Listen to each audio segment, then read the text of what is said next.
प्रिय बच्चों, मैं पंकज पांडे एक बार पुनः आप सभी लोगों का स्वागत करता हूं। बच्चों, कक्षा 11 की हिंदी आरोह भाग 1 के काव्य खंड का जो आज महत्वपूर्ण पाठ मैं आपको पढ़ाने जा रहा हूं वह है सुमित्रानंदन पंत का वे आंखें। लेकिन इस पाठ को पढ़ने से पहले बच्चों सुमित्रानंदन पंत के जीवन परिचय के विषय में जानना अत्यंत आवश्यक है। तो आइए देखते हैं सुमित्रानंदन पंत का जीवन परिचय। सुमित्रा नंदन पंत। बच्चों, आप सभी लोग जानते होंगे कि छायावाद युग जो कि हिंदी साहित्य में एक युग छायावाद है जिसमें 4 प्रमुख कवि थे और उन कवियों में एक नाम था सुमित्रानंदन पंत का। छायावादी कवियों में जयशंकर प्रसाद, सूर्यकांत त्रिपाठी निराला, सुमित्रानंदन पंत और प्रसिद्ध कवयित्री महादेवी वर्मा। इन 4 लोगों को छायावाद का स्तंभ माना जाता है और उसमें प्रकृति का सुकुमार कवि सुमित्रानंदन पंत को कहा जाता है, जिनके विषय में जानना, उनकी रचनाओं के विषय में जानना अत्यंत आवश्यक है। तो आइए देखते हैं सुमित्रानंदन पंत के विषय में। बच्चों, सुमित्रानंदन पंत का जन्म सन 1900 ईस्वी में हुआ। बहुत सरलता से, आसानी से आप याद कर सकते हैं। यदि स्थान की बात करें तो स्थान कौसानी ग्राम का नाम था जो कि अल्मोड़ा उत्तराखंड।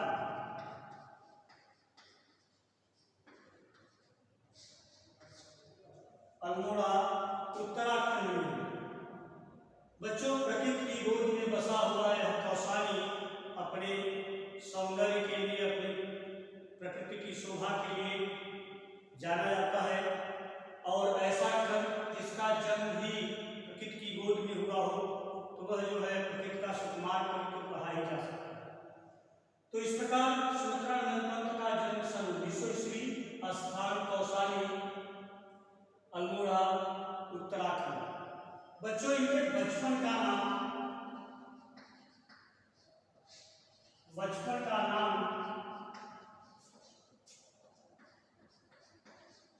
गोसाई दत्त।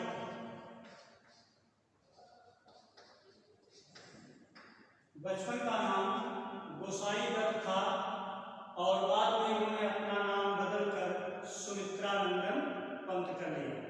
ठीक। वैसे सुमित्रानंदन पंत के विषय में कहा जाता है कि जब इनका जन्म हुआ तो 6 घंटे के उपरांत, 6 घंटे बाद ही इनकी माता का देहावसान हो गया, मृत्यु हो गई। सुमित्रानंदन पंत का बचपन में जो सेवा शुश्रूषा हुई वह इनकी दादी ने ही किया। इनके पिताजी, इनकी दादी ने ही इनकी सेवा शुश्रूषा किया। कहा जाता है कि सुमित्रानंदन पंत की प्रारंभिक शिक्षा अल्मोड़ा में हुई और कक्षा 9 में पढ़ने के लिए यह वाराणसी आ गए, जिसका पुराना नाम बनारस और काशी भी है। तो वहाँ आकर के यह पढ़ने लगे, लेकिन भारत में अंग्रेजों का शासन था, हर जगह अंग्रेजों के खिलाफ आंदोलन हो रहे थे। धीरे धीरे इनका मन भी लगने लगा और यह वाराणसी छोड़कर प्रयागराज अर्थात इलाहाबाद आ गए और इलाहाबाद में ही यह रहने लगे। सुमित्रानंदन पंत महर्षि अरविंद के अरविंद दर्शन से भी बच्चों प्रभावित थे और इनकी यदि रचनाओं की बात की जाए तो देखिए कुछ प्रमुख रचनाएं की हैं, जैसे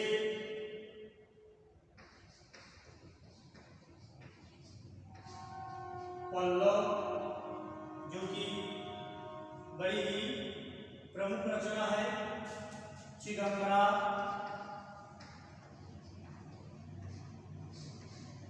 पल्लव, चिदंबरा,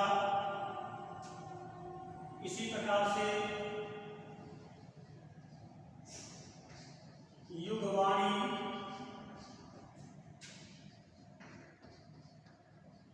युगांक, ग्राम्या,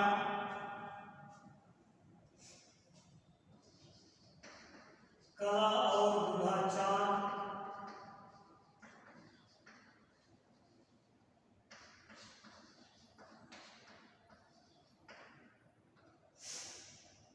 एक महात्मा गांधी पर लिखी गई रचना है लोकायतन। जैसी प्रमुख रचनाएं इन्होंने लिखा।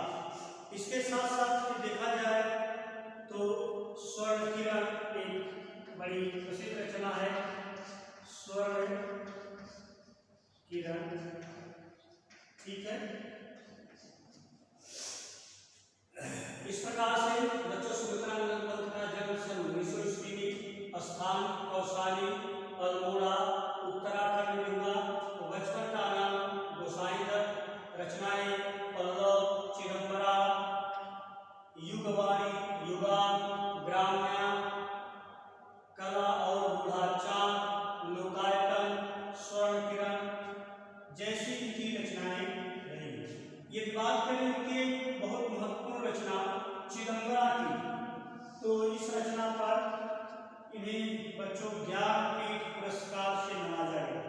यदि यह पूछा जाता है कि हिंदी साहित्य में किस कवि को सर्वप्रथम ज्ञानपीठ पुरस्कार दिया गया, तो वह कवि थे सुमित्रानंद पंत ने।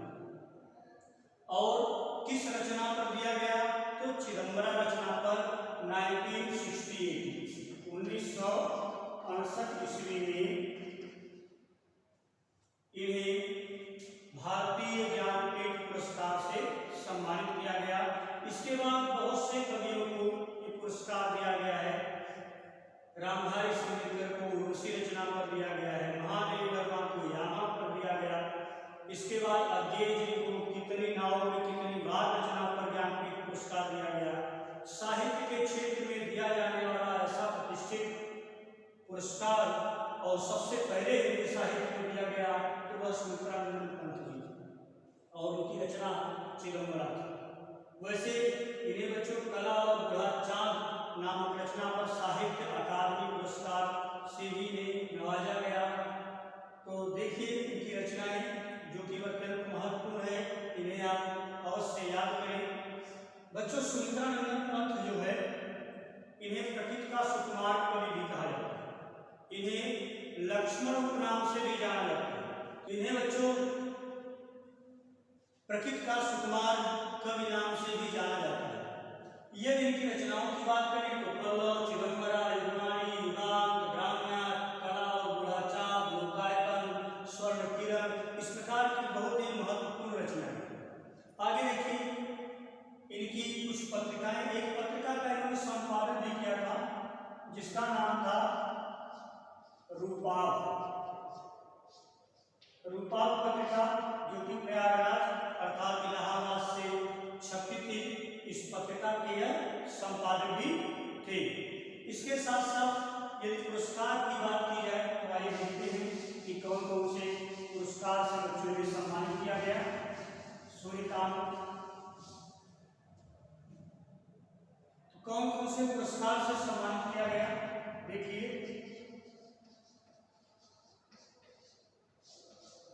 सर्वप्रथम भारतीय ज्ञानपीठ पुरस्कार हम आपको पहले ही बता चुके हैं कि चिदंबरा रचना पर 1968 में भारतीय ज्ञानपीठ पुरस्कार से सम्मानित किया गया।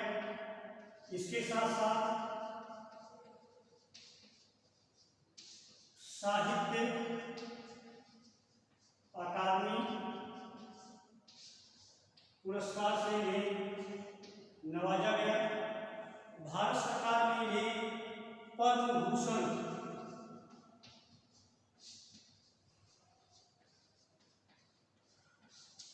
से सम्मानित किया। तो इस प्रकार से भारतीय ज्ञानपीठ पुरस्कार, साहित्य अकादमी पुरस्कार, इसके साथ साथ पद्मभूषण पुरस्कार और एक है सोवियत लैंड नेहरू पुरस्कार।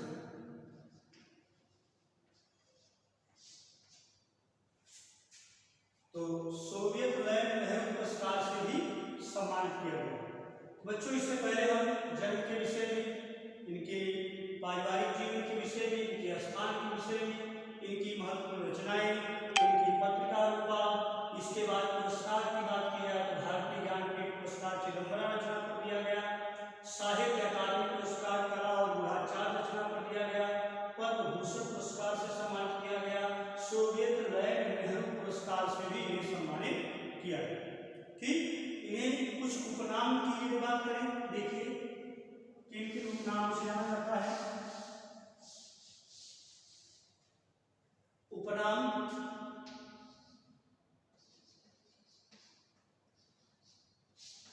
तो इन्हें जो है प्रकृति का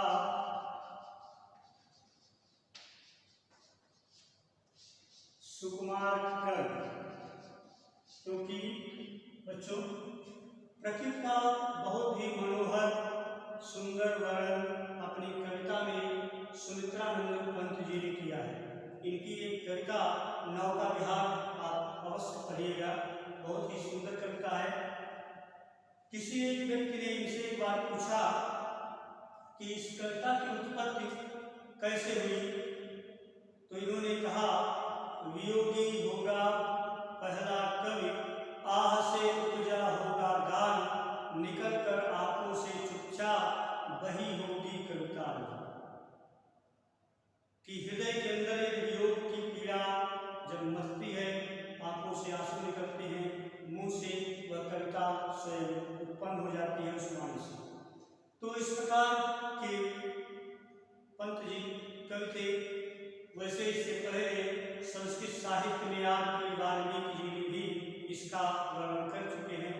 उन्होंने भी संस्कृत साहित्य में जो कविता की उत्पत्ति है उसके विषय में कहा जाता है कि सबसे प्रथम श्लोक वाल्मीकि जी का था, जो था मां निशा प्रतिष्ठा तवह नमः शाश्वती समा, यदि क्रौचा मिथुनादिकम अवधि काम मोहित। क्रौच पक्षी द्वारा काम में मोहित होने पर एक शिकारी, एक बहेलिये ने नर को अपने बाणों से बीध दिया, मादा विलाप करने लगी और उस समय वाल्मीकि जी नदी के तट पर दूसरे छोर पर खड़े थे और उन्होंने तुरंत ही उस शिकारी को श्राप दे दिया, क्योंकि उनके हृदय के अंदर वह पीड़ा, वह वियोग उत्पन्न हुआ। और कुछ ऐसा ही भाव सुमित्रानंदन पंत की भी इस कविता से निकल करके आता है कि वियोगी होगा पहला कवि, आह से उपजा होगा ज्ञान, निकल कर आंखों से चुपचाप वही होगी कविता। तो बच्चों, प्रकृति का ऐसा सुकुमार कर जो नदियों, झरने, झील का सुंदर वर्णन उन्होंने किया। आगे इन्हें लक्ष्मण उपनाम से भी जाना जाता है। तो इस प्रकार हम कह सकते हैं प्रकृति का सुकुमार कर लक्ष्मण जैसे उपनाम से इन्हें नवाजा गया। और इसके साथ साथ यह बच्चों अरविंद दर्शन से प्रभावित हुई थी, से प्रभावित। यदि कहीं प्रश्न पूछा जाए कि सुमित्रानंदन पंत की रचनाओं में किस दर्शन का प्रभाव है, तो अरविंद दर्शन से ये प्रभावित थे, महर्षि अरविंद के विचारों से यह प्रभावित थे। बच्चों, इनकी कुछ रचनाएं पल्लव, चिदम्बरा, ये सब जो रचनाएं हैं, ग्राम्य, यह इनकी छायावादी रचनाएं हैं। लेकिन युगांत, युगवाणी, लोकायतन, कला और गूढ़ाचार, यह प्रगतिवादी युग की रचनाएं हैं।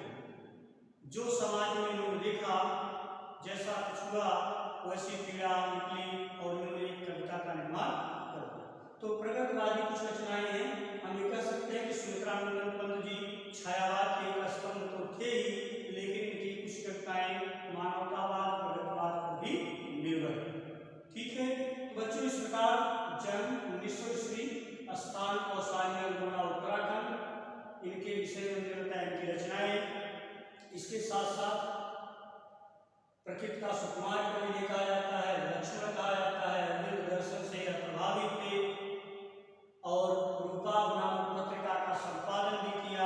आजीवन अविवाहित रहे और प्रयाग में इलाहाबाद में ही रहते थे। इनकी मित्र मंडली में सबसे ज़्यादा मित्रता उस समय हरिवंश राय बच्चन जी से भी थी। वहाँ आना जाना इनका लगा रहता था, जो कि अमिताभ बच्चन के पिताजी थे। आप नाम अवश्य सुने होंगे। इसके साथ साथ महादेवी वर्मा जी, जो छायावाद की प्रसिद्ध कवयित्री थी, वह उस समय इलाहाबाद में रहती थी, तो उनसे भी अक्सर मिलने के लिए सुमित्रानंद पंत जी चले जाया करते थे। तो इस तरह से ऐसा कवि जो प्रकृति का वर्णन किया है। लेकिन बच्चों आज हम उसके विषय में भी चर्चा करेंगे जो आपके पाठ्यक्रम में कविता दी गई है, जिसका नाम है वे आंखें।